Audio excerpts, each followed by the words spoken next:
Bonjour tout le monde, un nouvel épisode de ce programme que je fais depuis 2018, l'interview de femmes. L'objectif étant le partage, la solidarité, entendre des femmes qui nous parlent d'un thème particulier qui leur est cher et qui, nous avons pensé, en discutant ensemble, pourrait aider d'autres femmes, inspirer d'autres femmes. Le postulat de base étant que tout autant que nous sommes, nous pouvons en inspirer d'autres femmes et que tout autant que nous sommes, à certains moments de notre vie, on a aussi besoin de percevoir des options auxquelles on n'aura pas pensé, avoir des idées auxquelles on n'aurait pas pensé. Voilà, donc c'est l'objectif de ces entretiens que j'ai avec des femmes. Donc aujourd'hui, je remercie du fond du cœur Céline Duchesne. Merci beaucoup d'être là aujourd'hui. Avec plaisir. Et Céline donc va nous parler de la matrescence. Alors, la matrescence, vous en avez peut-être entendu parler, c'est un mot qui n'est pas si nouveau que ça, mais qui revient peut-être à la mode, je ne sais pas.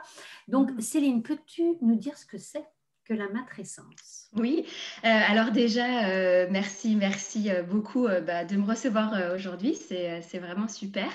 Alors le terme de la matrescence, moi je l'ai découvert il y a quelques années avec un podcast qui s'appelle La Matrescence. Justement, je ne sais pas si tu connais, mais c'est un podcast qui a été créé par une journaliste sportive qui s'appelle Clémentine Sarlat et qui, en devenant mère, a été, je pense aussi, familiarisée avec ce terme. Donc, du coup, a priori, la matrescence, il y a plusieurs définitions. Ça peut être la naissance d'une mère, d'une nouvelle mère, et c'est aussi la contraction de maternité et adolescence.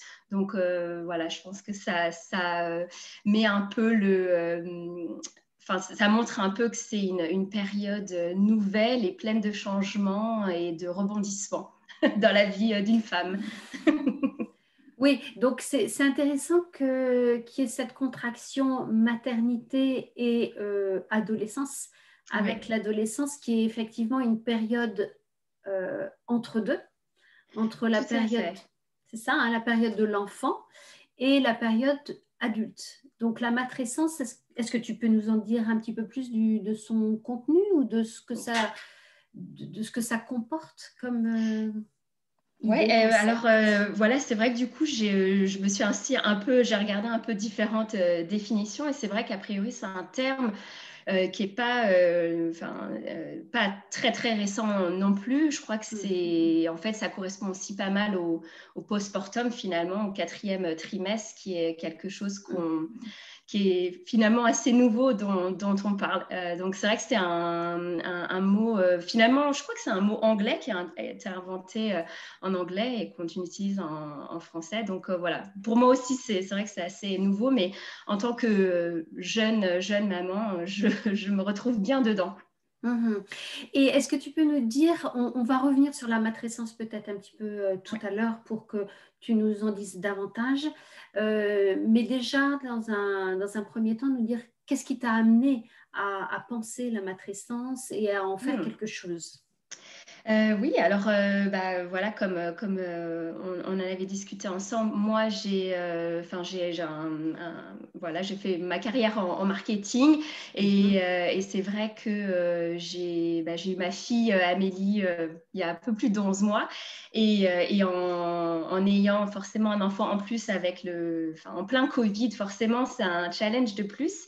Mais Mhm. je pense que même si c'est vrai que j'avais déjà écouté beaucoup d'épisodes de ce podcast sur la matrescence et que quand même je m'étais un peu plongée sur le sujet, je pense que finalement, même si on s'informe comme on peut, quand on devient maman, c'est un univers totalement nouveau que je crois que rien ne peut vraiment nous y préparer. J'ai l'impression que, voilà, même si on a un peu toute comme on dit, la théorie, finalement, c'est avec la pratique et puis en fonction de chaque personnalité, déjà la personnalité de la maman, du deuxième parent, voilà, des parents, mais aussi avec l'enfant, c'est un peu un tout qui est fait qu'on peut peut-être pas se préparer totalement.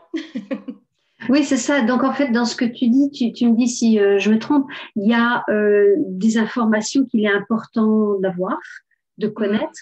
Et puis après, il y a la façon dont on le vit.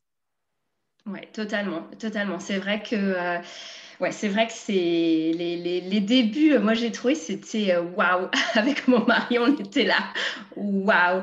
Finalement, que ouais, rien vraiment nous avait préparé à cette tornade. Finalement, je pense qu'on peut Oui, dire que c'est une tornade oui. dans tous les sens, émotionnel, psychologique, physique. Et que ouais, rien vraiment ne nous y prépare, mais effectivement, je pense que maintenant, avec un peu le recul et puis forcément avoir lu des ouvrages sur ce sujet, écouter plus de choses, suivre par exemple sur Instagram plus de ressources, je me dis que oui, peut-être aussi j'aurais pu un peu plus m'y préparer, mais c'est vrai que finalement en lien avec cette série d'interviews que tu fais avec des femmes aux différents parcours, je trouve que ça permet aussi le retour d'expérience de peut-être aider aussi à se préparer un peu, même si bien sûr, voilà, comme on disait, chaque expérience est très personnelle Oui. et ça dépend de beaucoup de choses aussi. Mais c'est vrai que voilà, je pense qu'avec mon mari, on s'est dit, enfin moi je me suis dit, oh là là, mais dis donc, rien ne m'avait préparé à ça et finalement c'est vrai que peut-être que j'aurais peut-être aimé qu'on me dise, bon, voilà, ça va être super, mais voilà, au début, c'est dur, quoi. C'est dur C'est et pas aussi évident et naturel que ça à chaque fois. tout à fait. Et donc, ayant vécu, toi, donc cette maternité, cette naissance, venant du monde de marketing, tu as donc cette première petite puce, cette première petite fille, Oui. et tu t'es donc dit à un moment donné, c'est pas possible, il y a quelque chose à faire là, il faut que je monte un projet, et de Mm. là est née une envie de créer quelque chose autour de la matrescence. Ouais, voilà. Alors, pour l'instant, c'est vrai que c'est un peu à l'état de projet dans ma tête et j'aimerais pouvoir avancer sur le sujet, mais je pense qu'il y a vraiment quelque chose à faire, même si je vois, par exemple, en France, il y a pas mal de cercles pour les nouvelles mamans. Il y a quand même des choses, des cours de préparation à l'accouchement, etc. Mais ouais, je me disais peut-être vraiment quelque chose pour les nouvelles mamans, un peu comme on dit, il faut un village pour élever un enfant. Et en plus, on va dire que moi, en tant qu'expat, même si bien sûr mon mari est anglais et ma belle famille est ici, donc voilà, Mhm. mais peut-être voilà, de réfléchir là-dessus, qu'est-ce qui serait possible d'avoir comme ressources. Moi, c'est vrai que j'ai fait des cours de NCT, donc de préparation à l'accouchement, enfin, moi et mon mari, hein, et ça, c'est vrai que c'était que des couples avec nous. Ce que j'ai Mhm. trouvé super, c'est que déjà, on est logés tous à la même enseigne. Ça permet déjà de mettre tout, enfin voilà, le couple, donc tout le monde sur le même pied d'égalité, parce que je Ouais. pense que des fois aussi, peut-être que les choses, enfin, les différences se créent peut-être si on commence déjà avec les cours de préparation à l'accouchement où on met les papas sur le côté, parce que je comprends qu'il y a d'un côté le challenge aussi, peut-être que des fois certains papas ont peut-être moins envie de partager certaines choses pendant la grossesse, mais il y a aussi des fois qu'on leur ferme peut-être aussi la porte. Donc ça, j'avais trouvé ça super que ce soit voilà, le couple ensemble qui fait cette préparation-là. Ouvert à la future maman et aux Ouais, partenaires. ouais, voilà. Mhm. Mais c'est vrai que c'est aussi pour l'après. Alors même s'il y a,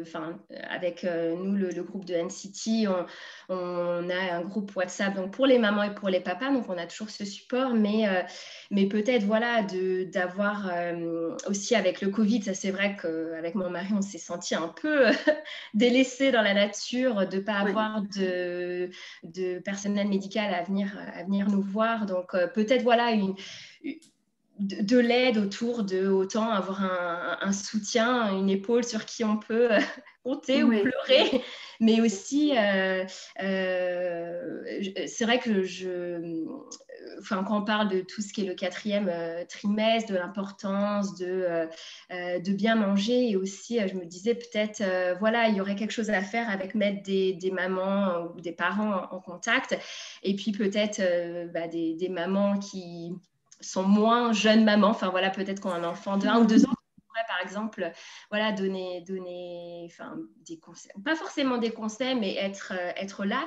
et aussi peut-être aider, par exemple, dire, voilà, 1 fois par semaine, je t'amène à manger, voilà, vous n'avez pas à vous occuper de ça, donc c'est intéressant. Plein d'idées un peu.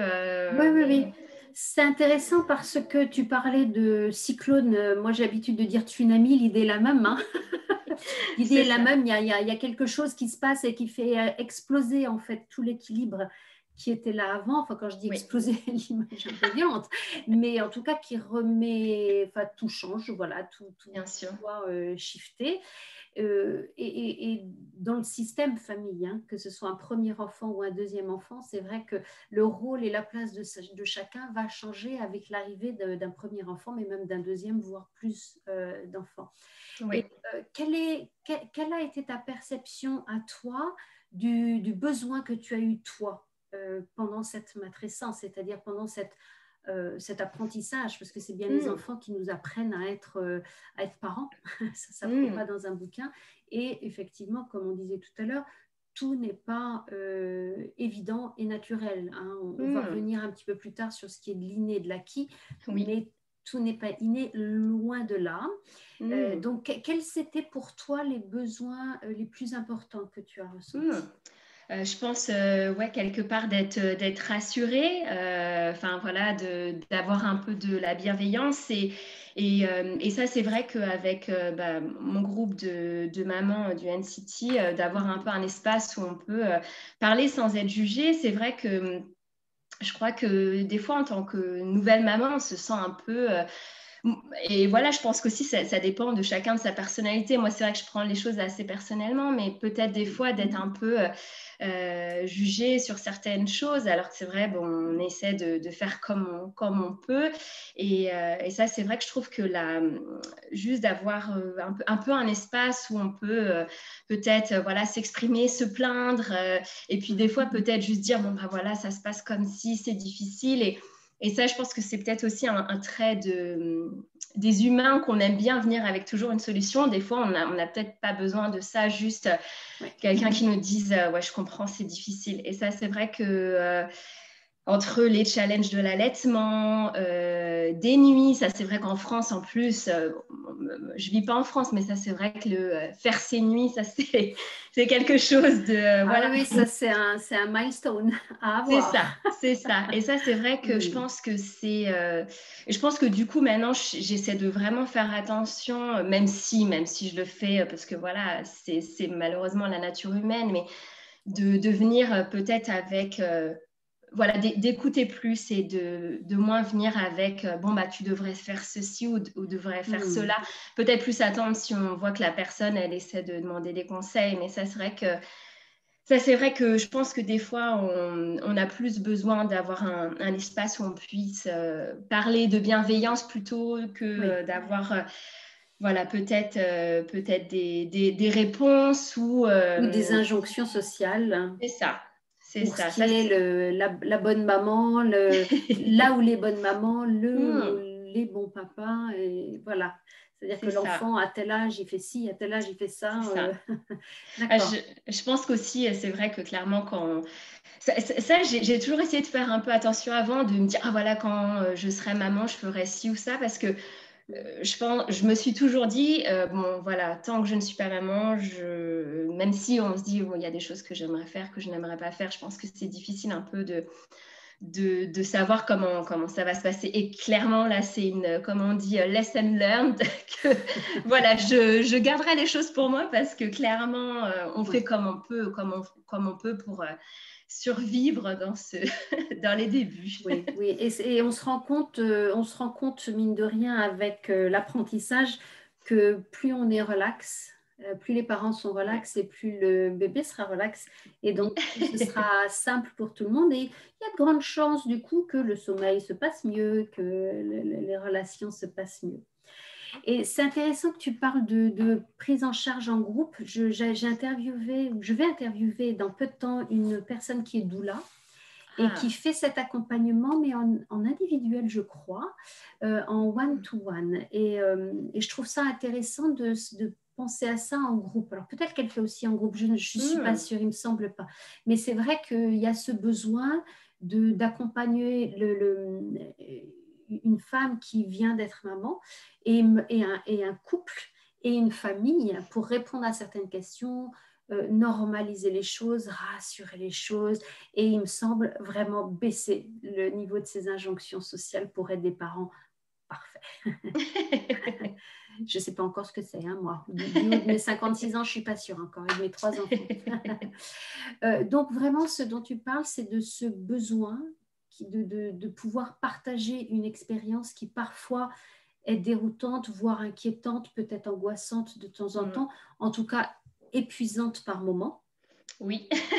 Voilà, quand les enfants sont petits, et tu parlais de tout ce chamboulement qui est à la fois hormonal avec Hmm, les émotions qui vont avec, donc physiologique, corporel, ouais. et donc de relation avec son partenaire, hein. Ouais, totalement. Ça, c'est vrai que et ça, c'est vrai que maintenant j'essaie parce que j'ai eu des amis qui ont eu des enfants après moi voilà d'essayer d'être présente, de leur Ouais, dire voilà tu fais un super job, parce que c'est vrai que des fois on a besoin de ça quoi quand on est fou sous l'eau on a des ouais, fois juste besoin d'une d'une parole qui nous dit ouais, ouais tu fais un super job. voilà. Voilà, quand on essaie de faire comme on peut, quoi. Donc, c'est vrai que du coup, avec mon mari, maintenant, je crois qu'on est un peu dans une mission de. Enfin, moi, je me sens prise d'une mission. Je sais que j'ai ma voisine aussi qui a eu un bébé. Enfin, voilà, Oui, voilà, d'amener un petit plat, de dire voilà, si vous avez des questions. Bon, après, je ne sais pas si je pourrais y répondre, mais de savoir que voilà, il y a un endroit où on peut se plaindre, se défouler. oui. Ça, c'est vrai que je pense que c'est important. C'est important. Et Ouais. de là est née une idée de projet, donc que tu penses éventuellement faire quelque chose avec ce, ce constat que tu as fait Mm. du fait que c'est pas toujours facile d'être de jeunes parents. Ouais, c'est ça. Et c'est vrai qu'en, alors aussi en parallèle, je viens de commencer une formation de coach. Mais alors ça, c'est pareil. Ça, c'est vrai que je me suis aussi dit que peut-être bah, dans ma formation, parce que je dois avoir m'entraîner avec des clients aussi, peut-être essayer de voir avec des jeunes mamans. Donc ça, c'est vrai que du coup, j'essaie un peu de réfléchir comment est-ce que je pourrais embrigader les Mhm. choses. Oui. Mais peut-être voilà d'avoir des ateliers ou même par exemple voilà d'organiser des cafés ou je sais pas une fois par mois voilà les et puis je pense aussi en fait étant bah, moi maman française à Londres peut-être Oui. en fait un peu cibler ça parce que je sais qu'en France Oui. je vois pas mal de choses qui se parlent avec ce qui se passe pardon avec des cercles maman bébé et peut-être voilà j'essaie de regarder un peu sur Londres. Je crois pas qu'il y a vraiment ça, donc ça pourrait peut-être être un peu la niche, Oui. sachant que voilà, en tant qu'expat, des fois, ben, on n'a pas notre famille à côté, donc Mm. Absolument. voilà, donc ça pourrait être voilà répondre à ça. Et puis aussi le fait d'élever. Alors moi, mon mari est anglais, mais c'est vrai que moi, ma fille, je lui parle en français, donc peut-être aussi voilà nouer des contacts pour un peu cette diaspora française. Oui, oui, oui. Et de façon très intéressante, tu disais que c'était intéressant dans les groupes de préparation que tu avais vu que le partenaire était Mm, complètement inclus.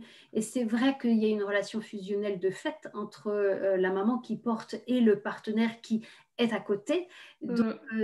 est-ce que c'est quelque chose aussi que tu penses intégrer dans ton projet, justement, quelle est la place du partenaire Ouais.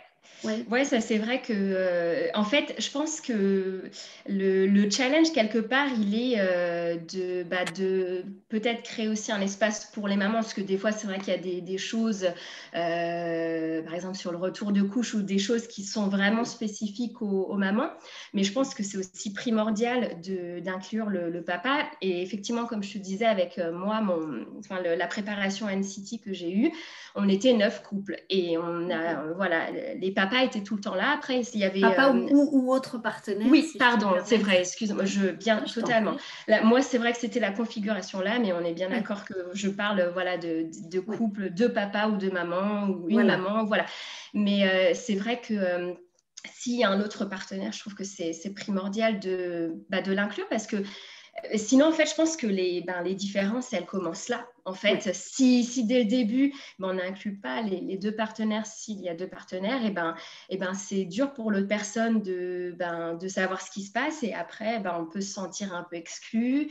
Et puis, du coup, se sentir moins intéressé. Donc ça, c'est vrai que je pense que c'est primordial. Et ça, c'est vrai qu'avec le groupe de préparation que moi, j'ai suivi, mon mari était tout le temps là. Il y avait des fois des exercices, des discussions où les partenaires étaient séparés. Du coup, c'était intéressant parce que du coup, l'autre partenaire était plus formé sur, alors voilà, quand la personne qui accouche, voilà comment l'autre partenaire peut aider. Donc, ça, j'ai trouvé ça super intéressant.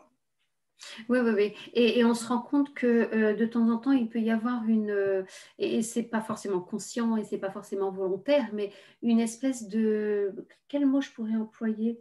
En tout cas, une présence de maternelle qui s'impose un petit peu ce que tu disais, et des rôles et attentes de rôles qui commencent là à se mettre en place et qui peuvent potentiellement amener à une plus grande fatigue, à des choses qui sont moins faciles à gérer par la suite.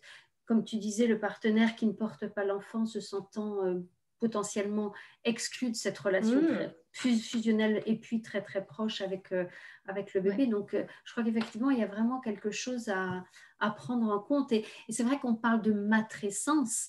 Avec ce mot, je me demande s'il n'y aurait pas une patrescence ou une partenaire sens, je ne sais pas quel mot envoyer.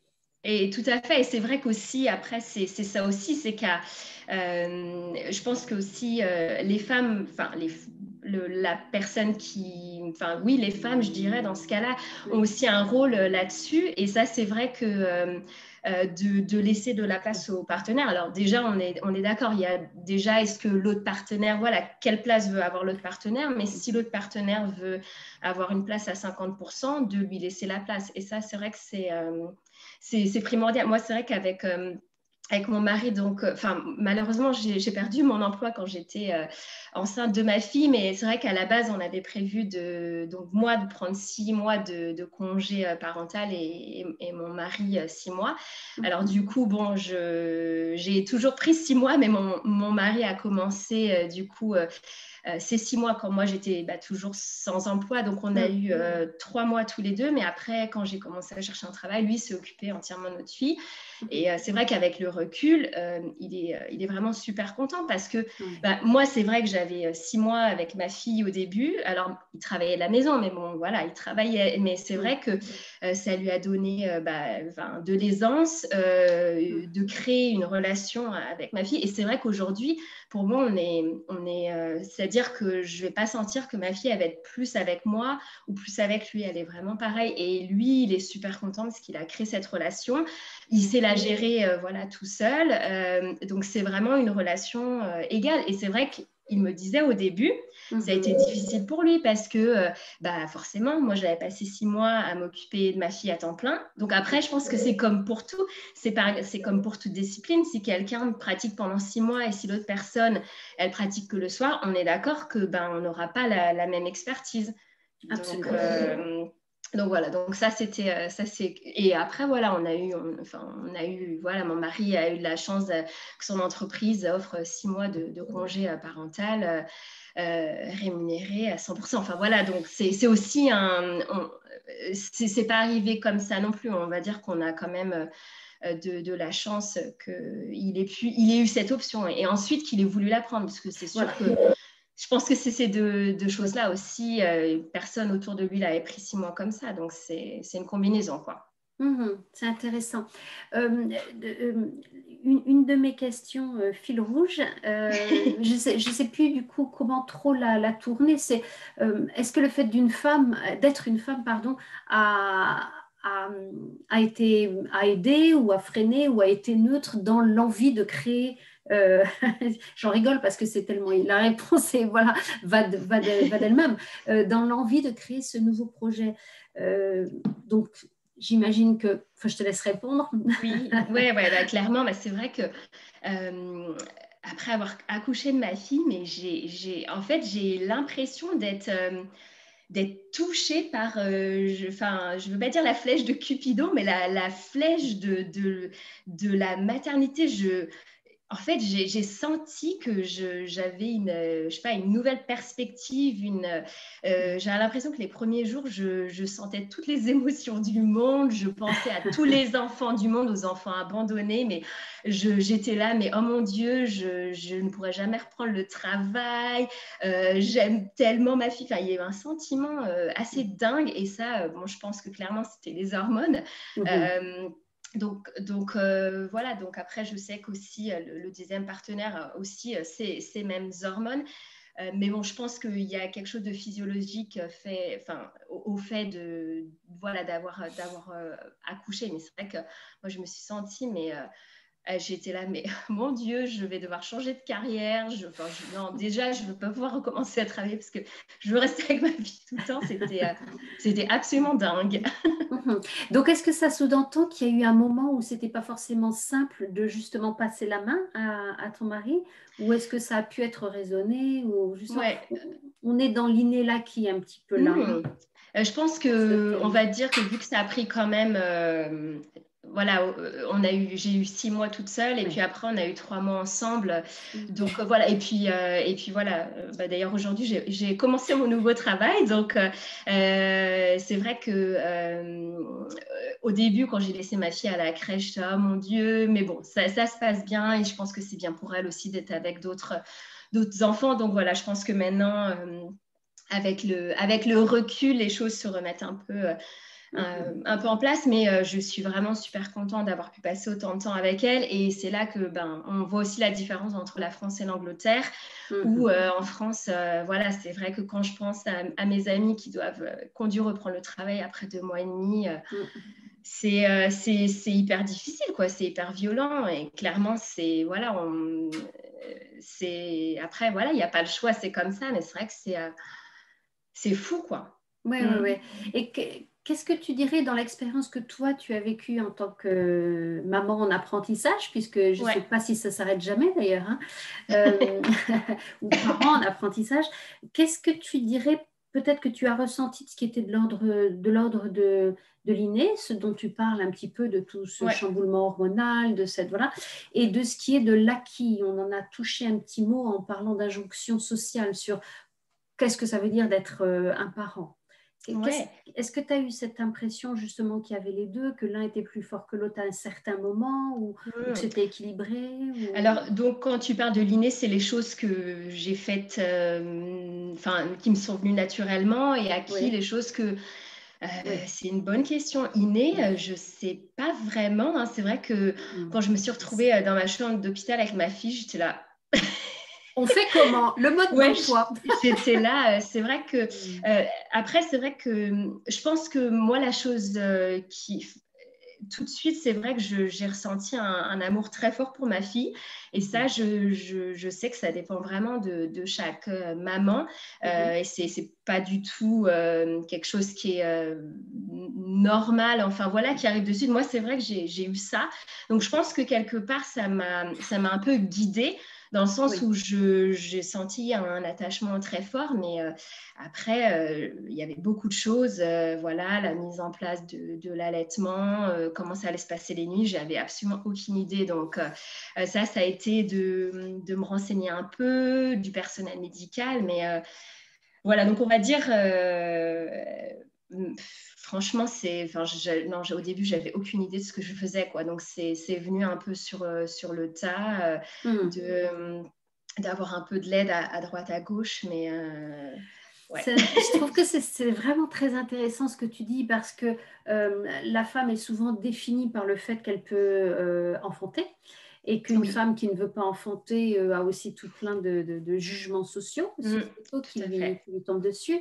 Et à t'écouter, j'ai l'impression que le message essentiel, tu me dis si je me trompe, c'est en fait, vraiment, ça s'apprend. Il n'y a pas forcément Ouais. tant d'inné enfin, de inné que ça. Et c'est des Ouais. choses que l'on apprend à faire. Au début, on ne sait pas. On a ce bébé qui arrive. Donc, voilà, pour toi, ça a été un amour instantané et évident. Oui, Ce n'est pas forcément le cas pour chaque femme, comme totalement. tu disais. Et qu'on on se demande vraiment, en fait, quelle est la part de l'inné là-dedans, à part effectivement tout ce chamboulement physiologique, émotionnel, hormonal Oui, que l'on subit, d'ailleurs plus ouais. qu'autre chose. Mais sinon, on a l'impression que la matrescence dont tu parlais tout à l'heure et l'apprentissage d'être parent, c'est un apprentissage en fait. Totalement, tu as totalement raison. Et c'est vrai que même si j'ai fait mes cours de préparation à l'accouchement, et des fois, mais je me dis, mais en fait, je me souvenais de rien. Alors, je sais Ouais. pas, pourtant j'étais là, mais il y a des choses, ouais, je pense que vraiment, on peut pas se préparer. Et c'est effectivement plus en lisant après avoir accouché que on peut s'identifier à certaines choses. Et maintenant, c'est vrai, quand je lis sur le postpartum, tout ça, clairement, je me sens totalement enfin voilà, je m'identifie vraiment à ça, mais je pense qu'il y a énormément, effectivement, c'est d'apprendre sur le tas. Et puis, je pense que voilà, ça dépend aussi de chacun, de sa personnalité, de la personnalité de son enfant, du comportement. Voilà, il y a Sa des enfants. relation conjugale. Ouais, exactement, de l'entourage, tout ça. Donc, je pense que, ouais, l'inné, voilà, moi, je dirais la seule chose, comme tu disais, c'était l'amour inconditionnel. Mais honnêtement, par contre, ça, c'est vrai que je ne m'attendais pas à ça parce que je sais que ça peut prendre vraiment du temps. Mais bon, ça, c'est vrai que c'est, on va dire, peut-être la seule chose que je ne m'attendais pas qui s'est produite. Mais c'est vrai que sinon, sur le reste, franchement, c'était vraiment au jour le jour. Je n'avais aucune idée de ce que je faisais. Avec mon mari, on était là, mais qu'est-ce qui se passe? Mais je trouve que c'est essentiel de faire passer ce message-là dont tu es en train de Ouais, parler, parce que très totalement. souvent, il y a des mamans, des primipares, c'est pas un très joli mot, mais Oui, des mamans qui ont leur premier enfant, mais même un deuxième, voire un troisième, puisque chaque enfant est différent, chaque bien contexte sûr. du moment est différent. Euh, Souvent, il peut y avoir la culpabilité en disant mais est-ce que je fais bien, est-ce que je fais pas bien, est-ce que c'est correct, est-ce que c'est pas correct, avec un doute en fait. Est-ce que j'y arrive correctement, est-ce que je suis capable de. Donc à Ouais, t'écouter, c'est vraiment, j'entends ça, j'entends la déculpabilisation, j'entends, des fois on ne sait pas, voilà, c'est ouais. comme ça, c'est pas évident, c'est pas inné et ça s'apprend, ça se partage, ça s'écoute. En fait, c'est ça ce que tu as envie de mettre en place, j'ai Ouais, l'impression. totalement. Et je pense que c'est aussi que en fait les choses elles se font naturellement. Ouais. Déjà, je pense voilà que on apprend sur le tas et de se faire confiance aussi quoi. C'est vrai que voilà on se dit oh mais est-ce que je fais bien et autre chose que je trouve vraiment relatif au fait d'être nouveau parent, c'est l'ambivalence quoi. L'ambivalence entre Oui, j'aime mon enfant plus que tout, mais oh mon Dieu, mais c'est tellement dur, j'en peux plus. j'en Ça suis. c'est Ouais, ça c'est vrai que je trouve que c'est un rôle très ambivalent entre aimer son enfant mais vouloir du temps pour soi, Oui, vouloir être avec lui mais des fois avoir besoin de pause. oui. C'est vrai que c'est vraiment très ambivalent. Je pense pas que je m'attendais à ça quoi. Donc voilà, ouais, je pense que c'est clair, c'est un message. Je pense que, comme on disait, si un message à faire passer, c'est voilà, d'être pas trop dur avec soi-même et que voilà, et de demander de l'aide parce qu'on en a Voilà. besoin et qu'il n'y a rien qu'on puisse être préparé à l'avance. Donc voilà, ouais, de pas être trop dur avec soi-même. Oui, oui. Avant de donner enfin, de relancer le message du fait que Hmm. pour ton travail de coach, tu aimerais bien avoir Oui, peut-être des gens qui te contactent. tout à fait. Simplement, juste une petite question sur cette notion de sororité, cette notion de sisterhood, comme on dit plutôt Hmm. aux US. Ouais. Est-ce qu'il y a une expression de cette notion-là dans le projet que tu as envie de mettre à Oui. jour Hmm. ou pas? Alors, du coup, j'ai regardé la définition de la sororité et du coup, voilà, ce qui en dit, c'est que c'est la solidarité entre femmes. Et ça, Oui. c'est vrai que je pense que c'est hyper important. C'est vrai que ça fait écho avec ce qu'on disait au début, la bienveillance. Mhm. Et je trouve que il y a vraiment ça qui se met en place. Mais des fois aussi, je trouve qu'entre femmes, on est peut-être des fois, voilà, on se juge aussi. Après, Oui. voilà, comme on disait, c'est la nature humaine, mais de ne pas oublier que bah, voilà, on fait chacune de notre mieux et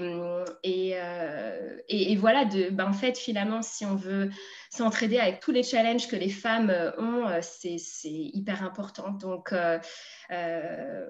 clairement, voilà, je pense que c'est très important. Moi, je l'ai trouvé auprès d'amis, d'avoir ce soutien. De maman et de non-maman aussi, hein, ce qui est assez finalement marrant d'avoir bah, des amis qui ne sont pas mamans, mais qui sont aussi très, très présents. Donc, je trouve que c'est hyper important et surtout si on veut enlever tous ces clichés que tu disais avant, le fait voilà, d'être une maman, c'est inné, tout ça. Je pense que c'est important de serrer les coudes Mhm. plutôt que bah, Oui, oui. de se séparer voilà, en donnant un peu son avis ou son jugement qui, bah, des fois, finalement, quand peut-être on veut bien faire, finalement, ça résonne peut-être pas bien avec une nouvelle maman qui est un peu désemparée. Donc, Absolument, sans ouais, oublier l'autre partenaire. J'ai bien entendu. exactement. Absolument.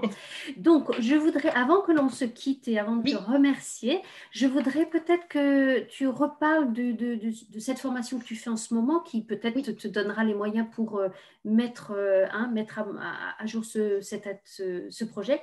Donc, tu recherches, vas-y, dis-nous, tu aimerais bien Oui, que... alors voilà. Donc du coup, là, je suis en train j'ai commencé un diplôme de transformational coach. Donc Mhm, bon, enfin, en quelques mots, c'est de coach, mais l'idée, c'est d'avoir un travail assez en profondeur.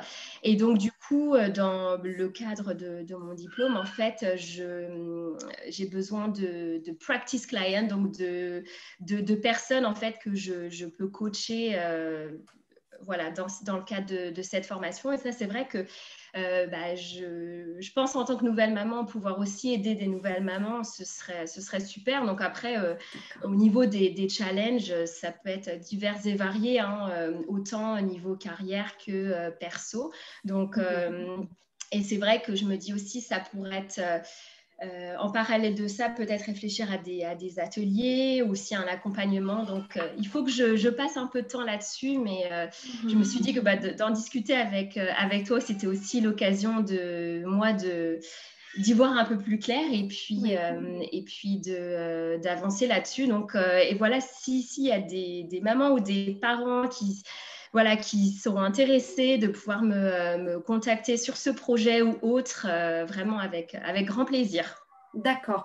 Tu me donneras, je rajouterai en dessous de la vidéo, juste pour que ce soit plus clair, quand la vidéo sera en ligne, je Ouais. rajouterai toutes les coordonnées où les gens peuvent te contacter pour Ah, pour ce projet. super, merci beaucoup, Pia, c'est super. Un grand, grand merci à toi d'avoir bien voulu partager ton vécu et ton envie de construction de projet autour de cette matrescence qui, semblerait-il, soit plus de l'acquis que de l'inné. C'était très, très intéressant. Un grand Merci. merci, en tout cas. Merci beaucoup, Pia, c'était un superbe échange. Merci beaucoup de m'avoir donné ce temps pour échanger là-dessus. Et au revoir à tout le monde. Au